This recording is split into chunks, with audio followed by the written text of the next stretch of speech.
اعوذ باللہ من الشیطان الرجیم بسم اللہ الرحمن الرحیم۔ السلام علیکم معزز ناظرین، آج کی ویڈیو میں بات کی جائے گی سورہ جمعہ کا وظیفہ کے اوپر، اور ہم جانیں گے کہ ہم سورہ جمعہ کو کیسے میاں بیوی کی آپس میں محبت کو بڑھانے کے لیے پڑھ سکتے ہیں۔ ہمارے معاشرے کی بگڑتی ہوئی صورتحال سب کے سامنے ہے، ہر گھر کا ماحول دوسرے گھر سے مختلف ہے۔ جب کوئی لڑکی ایک گھر سے دوسرے گھر میں شادی کر کے جاتی ہے تو ماحول کی تبدیلی کی وجہ سے پریشانیوں کا شکار ہو جاتی ہے۔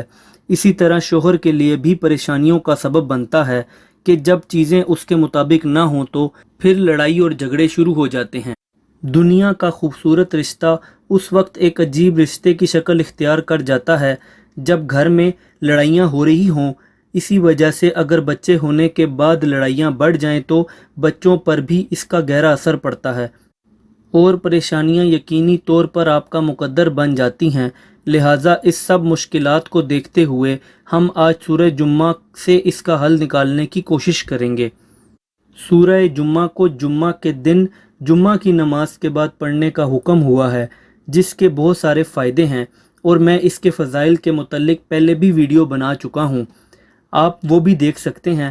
اگر آپ چاہتے ہیں کہ آپ کے گھر میں برکت ہو جائے اور آپ کی پریشانیاں دور ہو جائیں، میاں بیوی میں اتفاق ہو اور پیار محبت ہو، آپس میں پیار محبت بڑھ جائے، تو سورہ جمعہ جمعہ کے دن جمعہ کی نماز کے بعد آپ نے سب سے پہلے 11 دفعہ درود ابراہیمی کو پڑھنا ہے۔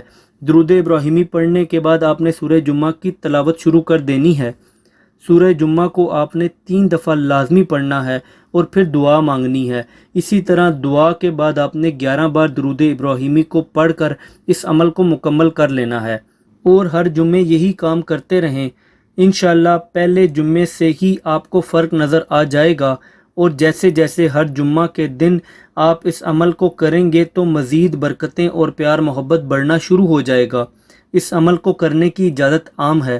اگر کوئی بھی خاتون اس عمل کے دوران مخصوص ایام کا سامنا کرتی ہیں تو اس عمل کو اس ہفتے کے جمعے والے دن نہ کریں، اور جب پاک صاف ہو جائیں تو اس عمل کو اسی دن جس دن آپ پاک صاف ہوئی ہیں اسی دن کر سکتی ہیں، اور پھر پاکی کی حالت میں ہی اس عمل کو جمعے کے دن کرتے رہیں۔ اگر ویڈیو پسند آئی ہو تو ویڈیو کو لائک کیجئے گا، چینل کو بھی سبسکرائب کر دیں۔ اپنا بہت بہت خیال رکھیے گا۔